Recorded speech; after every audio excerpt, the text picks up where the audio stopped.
So we're standing in a site that is a bit of a mystery. Where we're standing right now, we know when this, whatever this compound was thousands of years ago, we know when it went out of use. It went out of use some 2,700 years ago during the time of the biblical King Hezekiah. Wow. Well, the question is, what was this area and when was it first constructed and for what purpose? Now, if you look closely here, you can see there's a bunch of chambers, but this was not built in the traditional sense, because if you could look closely at these walls, you could actually see the hammer strikes, the chisel marks in the wall. This is part of the mountain. We are on the eastern. They hewed this out. Yeah, we are on the eastern slope of the city of David, heading down into the Kidron Valley, just above the Gihon Spring. This was carved out room by room. A lot of work. The question is why? For what purpose? And why does King Hezekiah come along 2,700 years ago and put this place out of use? Now, before we answer those questions, if we go back to the early 1900s, there's a man named Montague Parker. Montague Parker wants to discover the treasures of Solomon. Not because he's a man of faith, not because he's a man of science, but because he's a man who covets wealth. He says, treasures of Solomon. If what it says in the Bible is half true, it's a lot of money. And so he raises funds to put together an expedition to find the treasures of Solomon. Now, where's he going to go? So he goes and sits with some mystic of some kind, and this mystic has a seance, and he says to him, if you want to find the treasures of the Bible, where do you go? You go to Jerusalem. Now, I don't know how much Parker paid for that information. I could have given it to him for free. That's right. But in any case, he says, all right, I'm going to come to Jerusalem. We're talking about early 1900s. He puts together a team to come here. And he has with him people, and they're documenting where they're going. And one of the places they're digging is where we're standing right now over here. Another place where they're digging is atop the Temple Mount. Now, how do they dig on top of the Temple Mount? Well, there's a very simple answer, which is he bribed the guards, right? He bought people off so he could search on the Temple Mount. And legend has it that one night, he's digging on the Temple Mount. And perhaps there was a new guard who wasn't yet on the take. Perhaps there was a guard who wanted a bit more. Whatever it was, this guard is walking around on patrol on the Temple Mount. And he hears, coming from inside the Dome of the Rock, some banging. And he's curious, what's going on? He goes in, and he finds a bunch of white people, right, Europeans, with hammers and shovels and digging beneath the Dome of the Rock, sounds the alarm. They run for their lives to the port of Jaffa. They get in the boat, and they sail away, right? Now, you might say, Pastor, come on, that's too good to be true. But if you take a look, you could see, here is New York Times, May 5th, 1911. And the headline says as follows: Gone with the treasure that was Solomon's. English party vanishes on yacht after digging under the Mosque of Omar, said to have king's crown and his ring and sword. Turkish government sends high officials to Jerusalem to investigate. This is during the Ottoman Empire, right? This really happened, right? There was a real person. Wow. Now, we know he doesn't find anything, right? Certainly not Solomon's treasure, not his ring and sword and crown. But he does find this area. And that leads to, over the next century, this area to be excavated. And there are now theories as to what the significance of this area was. So what we're going to do, Pastor, is go room by room and try to understand what each of these chambers were and how maybe they come together. Now, I've never seen this. This is not open to the public. Yeah. Right? This is for special people, special things happen. Wow. Right? So we're standing here in this first chamber. Now, you have some type of opening over here, and you have a hole in the ground. Any guesses as to what this may have been? Toilet? Excellent, right? So I can tell you that that is the answer that I hear the most, which is, here's the toilet seat, here's where the toilet paper roll would have gone, here's where you put your magazine, right? But no, right? It's not what it was, at least, not thousands of years ago. Maybe in modern times, this is what we would use it for, but no. This was an olive press, which means what? You have here a stone. You have the olives over here, and you have a beam here that's holding the stone, and that would crush the olives. Right. Right? Now, what would then go into this basin on the bottom? oil. Yeah. Olive oil. Yeah. Right? So you have an olive press of some kind over here collecting olive oil. Good? First chamber, olive press. Now let's take a walk. Carefully. Second chamber. Right, and again, if you just take a look closely over here, you can see the chisel marks in the rock. And we have a raised platform with a channel running away from it. This is believed to be, perhaps, an altar. Now imagine, Texas, one of the things people know, Texas barbecue. Right? Well, in ancient times, they had barbecues also. It's just done a little bit differently. Yeah. But what you would have had here, perhaps, if this is an altar, you would have had a sheep or goat or some kind of animal here. The priest would slaughter it. And then in this channel over here, what would be running through it? The blood? The blood, right? That would drain out of the animal and away. So you have over here an olive press. You have over here an altar, perhaps, right? So we're already getting a sense of perhaps this could have been some type of ritual area of some kind. Wow. And now we're going to continue. We're going to skip the third chamber to go to the fourth chamber where we'll find something interesting.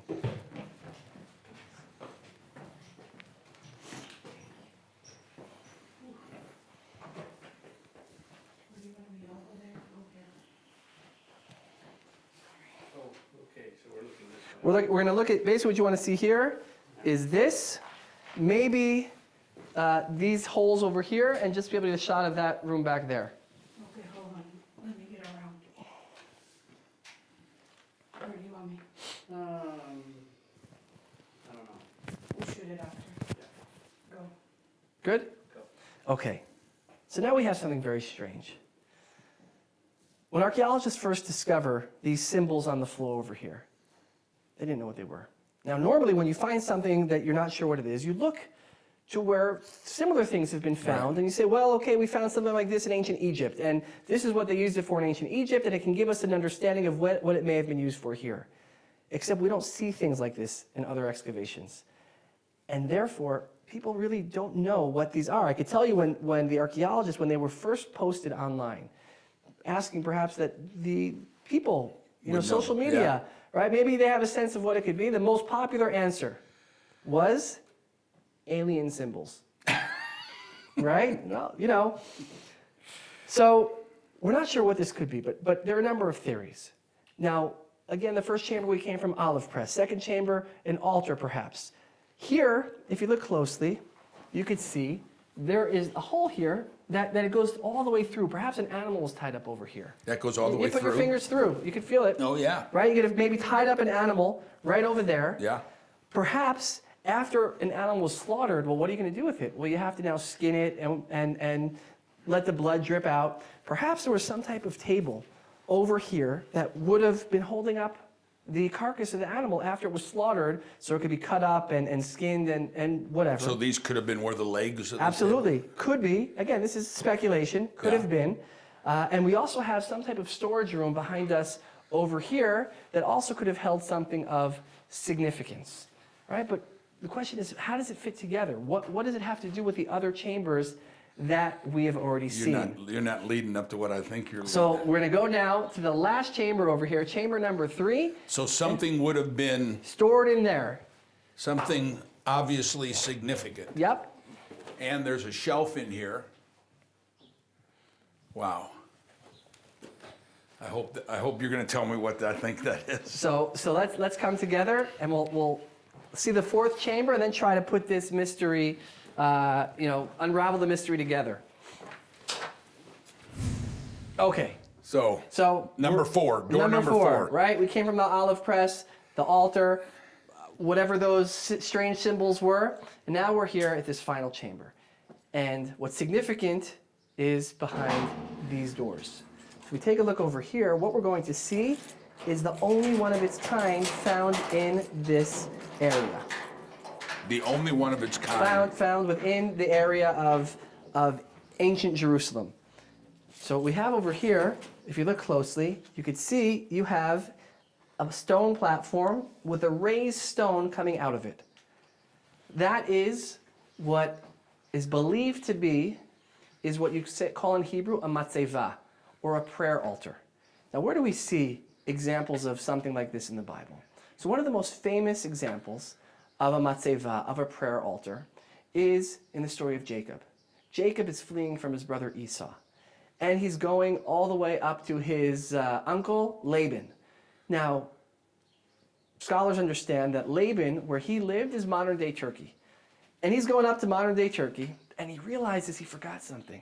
The Bible tells us, book of Genesis, that he forgot to pray where his father Isaac and where his grandfather Abraham had prayed. And so what does it say he does? He goes back. And it says when he gets all the way back to Bethel, and we're not talking about a 5-minute walk, we're talking about a journey. Right. He gets back to Bethel, and then there's a miracle that happens, and Mount Moriah, Jerusalem, either Bethel goes to Jerusalem or Jerusalem goes to Bethel, but there's some type of a miracle that happens, and he realizes that this is the place. And what happens? He's tired from his journey, and he wants to go to sleep.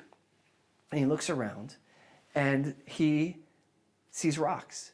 Now, there's an ancient tradition that what happened, because it says that he sees the rocks, but that he puts his head down on a rock. And so what happened? There were rocks, and now there's only one rock. And so there's a tradition that says, a Jewish tradition, that the rocks were fighting, saying, I want to be the one that the righteous person will put his head down on me. Right. A miracle happened, and the rocks all form one rock, right?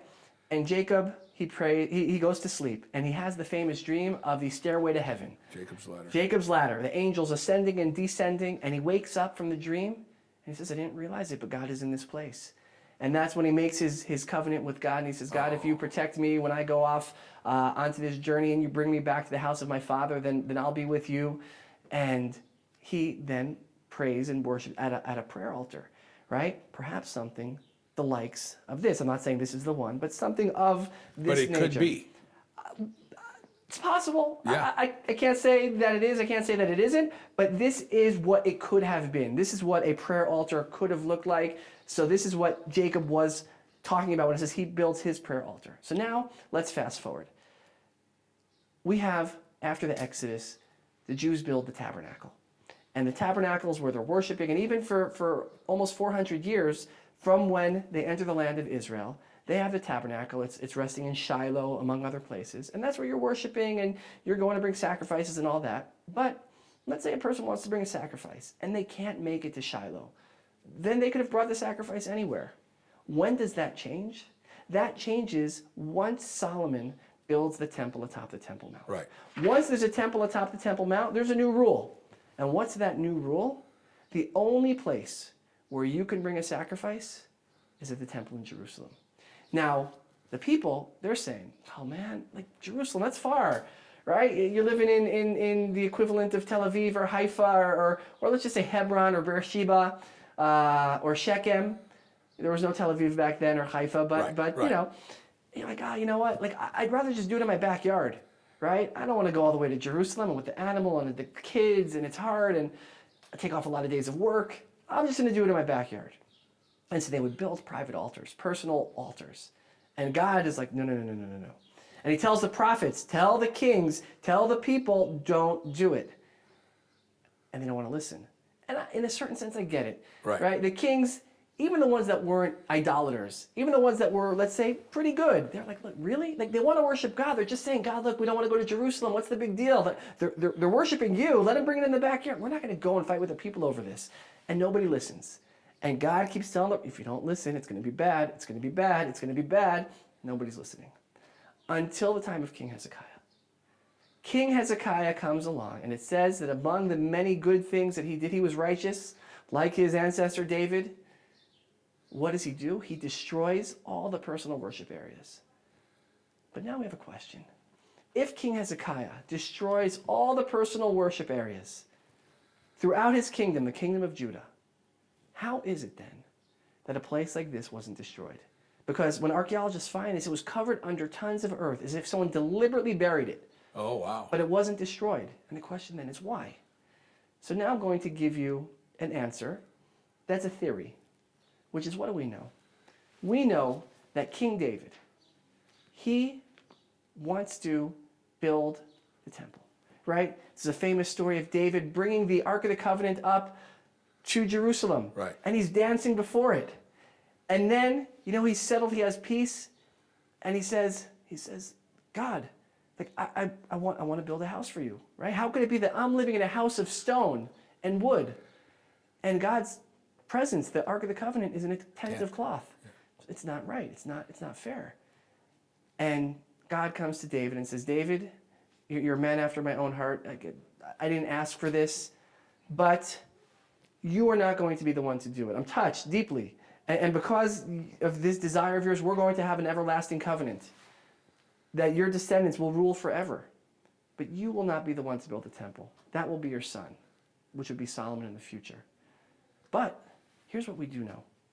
The ark that David brought up to Jerusalem, it must have been from the time David brings the ark up until Solomon builds the temple, we're talking about decades. So the question then is, all those years, where's the ark?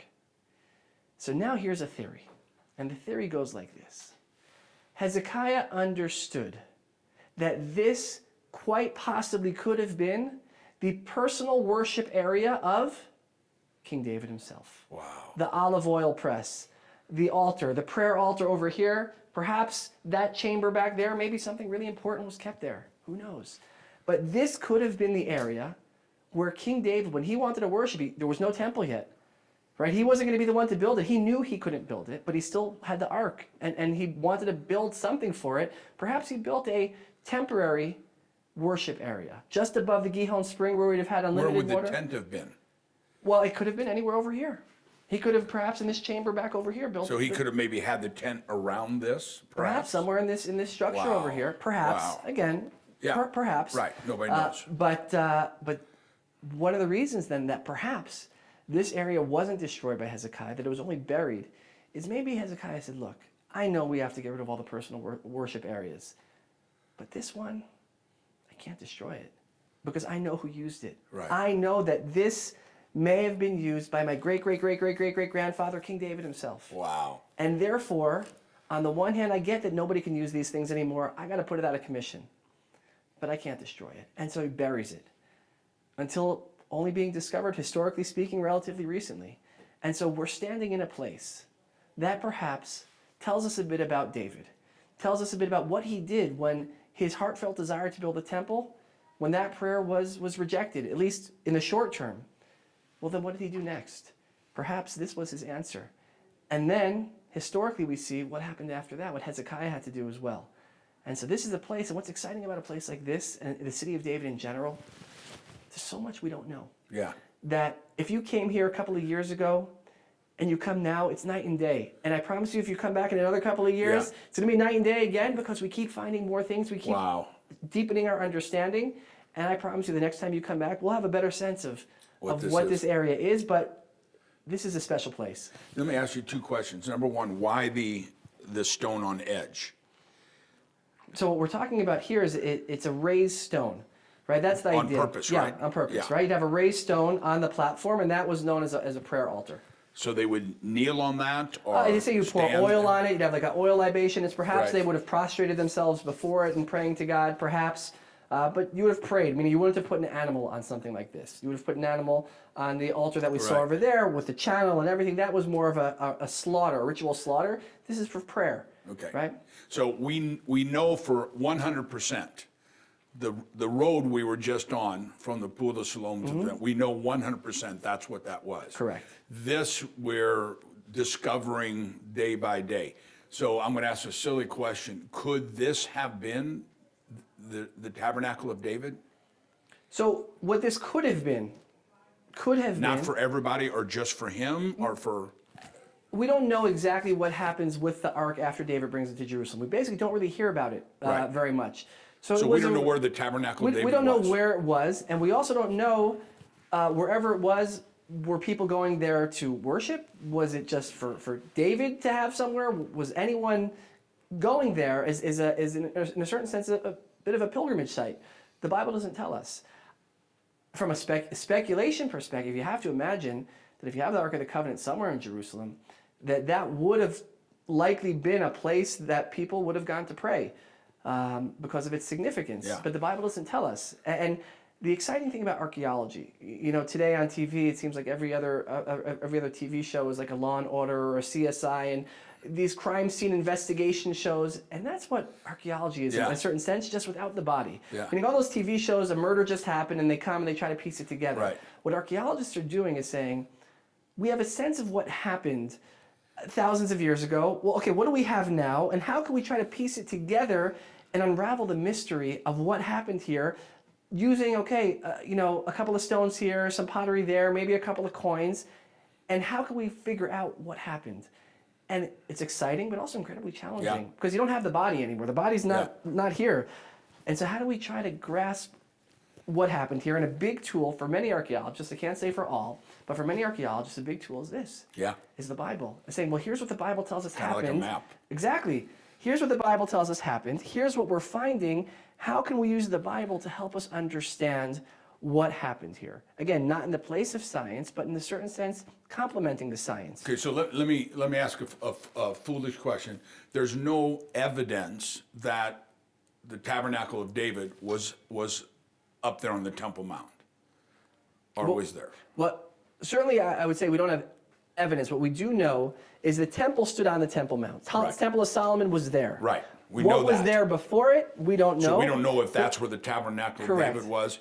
It's possible that it could have been there. We know that King David in the book of Samuel, he acquires the threshing floor of Aravna the Jebusite as the future site of the temple.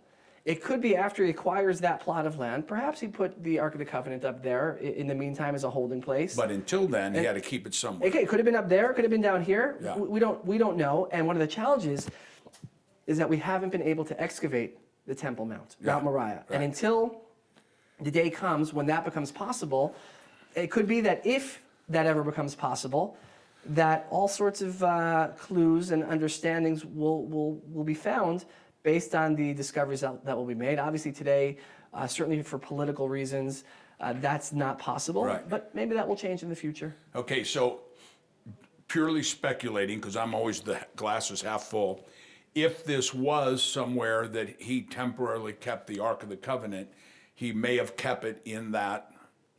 Could have been somewhere in this area, perhaps in this room back That- over that here. room there. Could be. Is that hole hewed out by hand, or is It's all hewed out by hand. All The hewed out question by is, hand. would you be able to actually fit the ark inside that chamber? Maybe yes, maybe no. Yeah. But again, it's exciting in that when you look at the Bible, there's something special about here because they didn't destroy it? that's absolutely the case. And the other thing that I think is exciting when you look at the Bible is it's a real book about real people doing real things. And so when you think about David, he has this ark now. And he knows that he will not be the one to build the temple. He has to now come up with a solution because he's already expressed he's not comfortable keeping the ark in just a tent. Right. Okay, so he can't build the temple on the Temple Mount. He's like, okay, I get that, but it doesn't mean, he may have said to himself, it doesn't mean I can't build something somewhere else. Temporary, until the temple will be built, and then the question becomes, Would this floor have been down lower? this is bedrock. This is bedrock here. So the purpose of this and then the other side, is there significance to the other side of the stone? I don't or- think so. I think you'd be facing this way as we see it here, praying, maybe putting oil libation on it, perhaps, but this is how you'd be facing it. This would have been a wall. You can see there's a wall back here, so you wouldn't be going behind it. Wow. Thank you for showing us this. Right? I mean, who knows what? Who knows what this is? But hopefully God will reveal something that somebody will find and That's right. realize what it is. That's right. Man, this is special. This is special. Man, I appreciate it. Toda rabah. Bakasha. Baruch Pleasure. Hashem. Right? Baruch Hashem. You know, what an amazing day we've had. And instead of bringing you just a sermon, we've really brought you an illustrated sermon of the history of the Bible and the proof that God's word is absolutely true. You know, we walk the road that is the road of ascent from the Pool of Siloam all the way up to the Temple Mount. But Zev did us such a great blessing. He brought us to some place that in my 35 trips to Israel, I didn't even know existed. And it's such an honor that he showed it to us and we get to show it to you. Now that road is 100% the road. There is no doubt about it. On Passover, on Shavuot, on Sukkot, the pilgrims would have walked and brought their first fruits up there. But here is something that is really significant. We don't know for sure that this is what it is, but we can speculate. The Tabernacle of David, could this have been where David stored the Ark of the Covenant? We don't know, but we do know because it was saved and not destroyed. It was something special about it. But here's what's special about it to me. In the Tabernacle of David, when God saw there was no wall between Jews and Gentiles, he came out of the Holy of Holies and he walked amongst the people. I believe that's prophetic for what's going to happen in these last days. As there's no wall, no longer a barrier between Jews and Gentiles. And together we worship the God of Abraham, Isaac, and Jacob. And what does God promise us? In the last days, there will be signs and wonders and miracles. In the last days, there's going to be an end-time transfer of wealth where the wealth and the wicked will be put in the hands of those who are the righteous of God. And you can't be any more righteous than Jews and Gentiles standing together. And I think it's very significant that while we're on the road of counting the Omer, as we're getting ready to go into Pentecost, Shavuot, and God says, walk that ladder. I like what Rashi said.